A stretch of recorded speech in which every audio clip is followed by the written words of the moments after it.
peso. Oh yeah. Sa edad na 18,000 na ang presyo ng aking mga magaganda na negosyo. Makikita sa labas kung ano aking binibenta.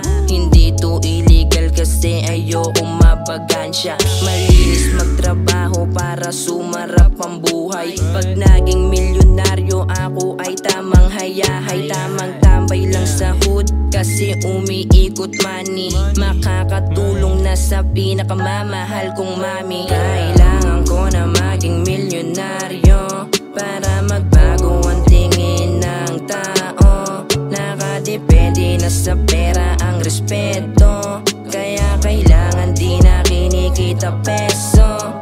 Oh yeah. Di nyo tinulungan nung ako'y walang wala. Ngayon gusto nyo sumama kasi meron nang napapala. Hindi kita nakita nung ako'y nasa baba, tapos gusto dumikit kasi meron nahihita. Wag ganun, nung ako'y nasa proseso mag-isa. Sarili lang aking dala, tsinagaan ko mag-isa. Laging paalala sa sarili ay di bali na. Sipagan mo lang pa lagi hanggang milyon hawak na. Kailangan ko na maging milyonaryo para magbago ang tingin ng tao. Nakadepende na sa pera ang respeto, kaya kailangan di na kinikita peso.